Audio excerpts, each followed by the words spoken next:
Let's start by cleaning our turkey. I'm gonna have a handful of salt and I'm gonna sprinkle it everywhere.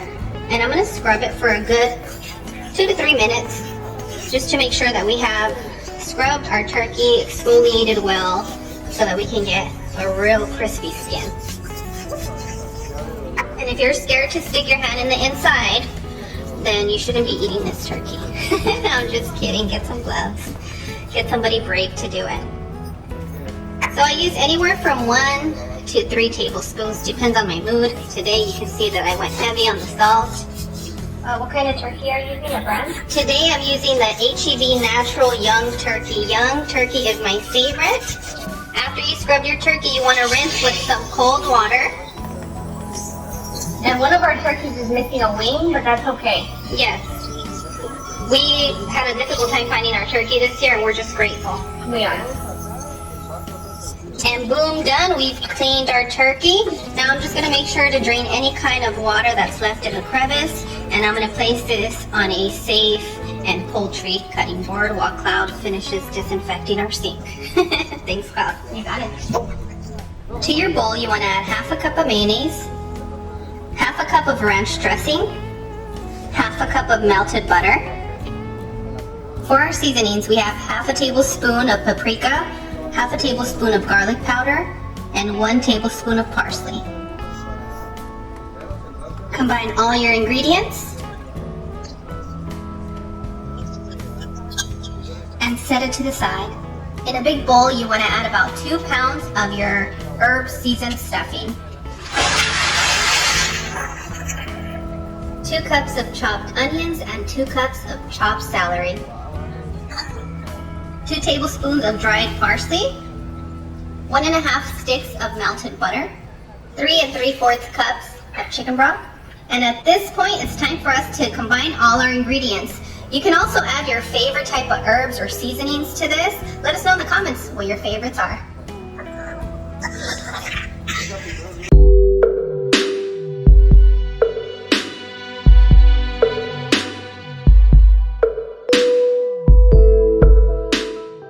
And now it's time to take our sauce mixture and coat it all over our turkey. And you want to make sure to coat every little crevice, even going inside the neck. Take the sauce and place it in the cavity. You know what, Cloud? I don't need you making those faces right now. Somebody has to do this job, okay? And if you're the one, and if it's you guys, I'm proud of you. Somebody has to do it. It's really not that bad. What you won't do. You are loved and appreciated. And I love you guys too. That's why I'm making this a little bit short for you guys. Millions of people have made this recipe and the feedback was 9.99 out of 10. Yay! I'm so happy this recipe worked for you guys. One of the things that you shouldn't do with this turkey is lift the skin in order to get some of the sauce in there. Friends, I'm going to tell you, this turkey, the combination that we just did, it really brings some flavor. So now that we're done, I'm going to be placing the stuffing right inside. But if you don't want to do that, feel free to make it comfortable for your home by adding about 3 to 4 big apples right in the cavity so we can keep that structure. Okay, we want you guys to present this in your home, and we don't want a Christmas story scenario here. We want a really beautiful turkey. Make sure to keep your hands clean, and even though my hands are going to get dirty again, I'm going to keep them clean.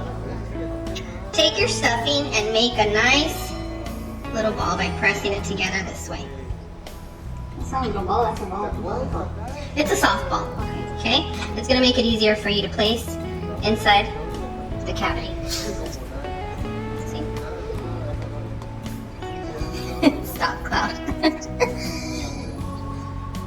And when I'm placing the stuffing inside, I place it like this, and then I start like this, and then I push it in. Okay? So just like that. I know I'm extra step by step, but we have a lot of new families that haven't made a turkey, or some of you that are overseas and you miss your families, and you guys need a little help to feel more at home.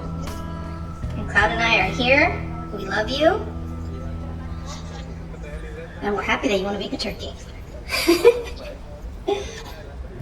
And once you're done stuffing your turkey, you're gonna place an apple. Just pick the biggest apple you can find at the grocery store. That's gonna keep our stuffing in place.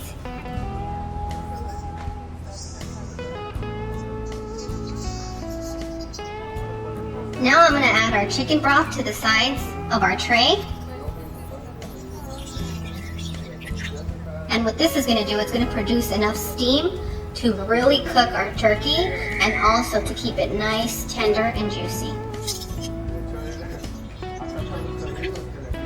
Now I'm just gonna go ahead and seal our turkey nice and tight with the foil.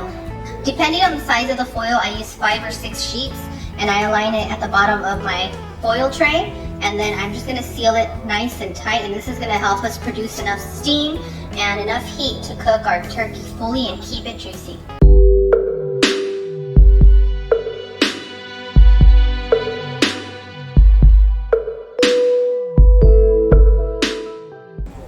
I have a 19-pound turkey, which means I'm going to be baking at 350 degrees for 4.5 hours.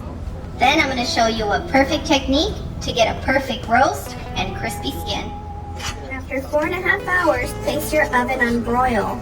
Remove the foil and continue to roast for another 35 to 40 minutes until you achieve the golden roast that we all love. And I am going to say to you guys while you're observing this beautiful, juicy turkey, that when you end up baking at the max time as suggested on your label, make sure you have a thermometer. I'm going to leave all the temperatures that you should be aiming for, okay? The turkey thermometer was faulty in this one, right? You know, I have yet to receive a turkey where my thermometer actually works.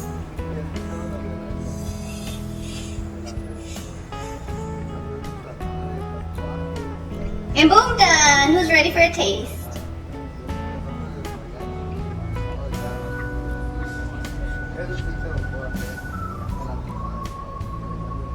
The juiciest turkey of your life. It's pouring with juice. Absolutely divine. My mouth is watering right now. I want to know who likes the dark meat. Let me know in the comments. Or if you're a white meat lover, let me know. I love everything. How about you? I'm white meat. White meat? But for my leftovers, I love the dark meat. I'm gonna press, but you can see right here how juicy this turkey is. And it's fully cooked. I'll slice another piece right here for some of you that get nervous. Ta-da! More juicy turkey just for you. Look at that, all that juice. Fully cooked. Yummy. I'm gonna need somebody very special to say ah.